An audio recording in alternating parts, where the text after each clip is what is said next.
আসসালামু আলাইকুম, ডেলিসিয়াস বাংলা ফুডে সবাইকে স্বাগত জানাচ্ছি নতুন আরো একটি রেসিপি দেখার জন্য। আজকে আমি আপনাদের সঙ্গে মাত্র 3টি উপকরণ দিয়ে ভীষণ মজাদার বেকারি স্টাইলে বিস্কিট তৈরি করে দেখাবো। রেসিপিটি একবার দেখলে যে কেউ প্রথমবারেই তৈরি করতে পারবেন। তৈরি করা একদমই সহজ আর সময়টাও কম লাগে। আশা করছি আজকের রেসিপিটি আপনাদের কাছে ভালো লাগবে। ভালো লাগলে লাইক করে চ্যানেলটি সাবস্ক্রাইব করে চ্যানেলের সাথেই থাকবেন। তাহলে চলুন রেসিপিটি শুরু করা যাক।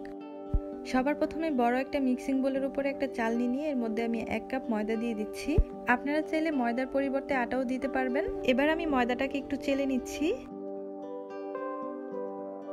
ময়দাটা চেলে নেওয়া হয়ে গিয়েছে। এবার এখানে দিয়ে দিচ্ছি 1/2 কাপ পাউডার সুগার। চিনি ব্লেন্ডারে গুঁড়া করে 1/2 কাপ পরিমাণ দিয়ে দিয়েছি। আর 1 কাপ ময়দার জন্য 1/2 কাপ পাউডার সুগার কিন্তু একদমই যথেষ্ট। তারপরেও মিষ্টির পরিমাণটা আপনারা আপনাদের টেস্ট অনুযায়ী কমিয়ে অথবা বাড়িয়ে দিবেন। এবার আমি ময়দার সঙ্গে চিনির গুঁড়াটা খুব ভালো করে মিশিয়ে নিচ্ছি। সবকিছু খুব ভালো করে মিশিয়ে নেওয়ার পর এবার এখানে আমি নিয়ে নিয়েছি রান্না করা রেগুলার সয়াবিন তেল। তেলটা অল্প অল্প করে দিব আর ময়দার সঙ্গে মিশিয়ে নিব।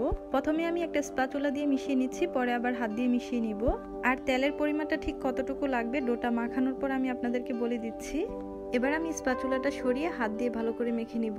বিস্কিটগুলো তৈরি করার জন্য ডোটা আরো বেশি নরম হতে হবে। এটা কিন্তু অনেকটাই ঝরঝরে আছে, তাই আমি এখানে আরো কিছুটা তেল দিয়ে ডোটা মাখিয়ে নিচ্ছি।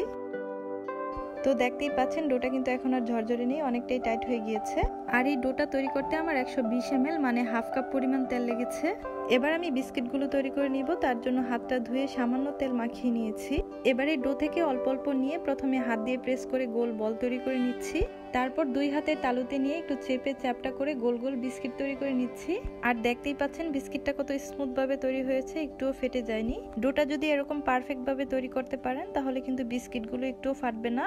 আপনারা চাইলে আপনাদের পছন্দ মতো যে কোনো শেপ দিয়ে বিস্কিটগুলো তৈরি করতে পারেন। আমি আজকে গোল করেই বিস্কিটগুলো তৈরি করব, তবে আপনাদেরকে একটু চারকোনা একটা বিস্কিট তৈরি করে দেখিয়ে দিচ্ছি। তো এই যে কি সুন্দরভাবে একটা চারকোনা বিস্কিটও তৈরি করে ফেললাম। আপনাদের পছন্দ মতো আপনারা যেভাবে ইচ্ছে তৈরি করে নেবেন। বিস্কিটগুলো তৈরি করে নেওয়ার পর বেক করার জন্য এরকম একটা ট্রের মধ্যে আমি সামান্য তেল ব্রাশ করে নিয়ে একটা বাটার পেপার কেটে বিছিয়ে নিয়েছি। তারপর বিস্কিটগুলো তুলে নিয়েছি। এবার সবগুলো বিস্কিটের উপরে এরকম গোল চামচের ছাপ বসিয়ে দিচ্ছি।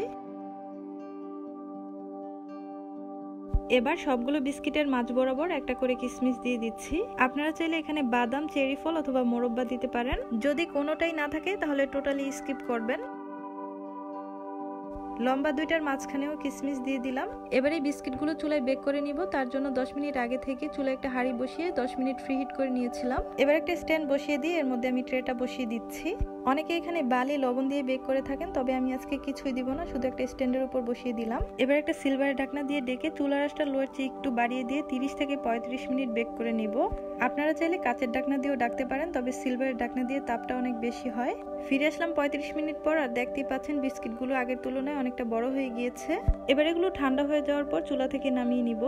তো দেখতেই পারলেন কম খরচে কত সহজভাবে বিস্কিট তৈরি করে ফেললাম। বিস্কিটগুলো খেতে কিন্তু অসাধারণ ছিল। আপনারা প্রথমবারই এটা তৈরি করে ফেলতে পারবেন, নষ্ট হওয়ার কোনো চান্সই নেই। আপনারা অবশ্যই বাসায় ট্রাই করে দেখবেন, আশা করছি ভালো লাগবে। ভালো লাগলে লাইক, কমেন্ট এবং বেশি বেশি শেয়ার করবেন। চ্যানেলে নতুন হলে চ্যানেলটি সাবস্ক্রাইব করে সাথেই থাকবেন। আজকে এখানেই বিদায় নিচ্ছি। আল্লাহ হাফেজ।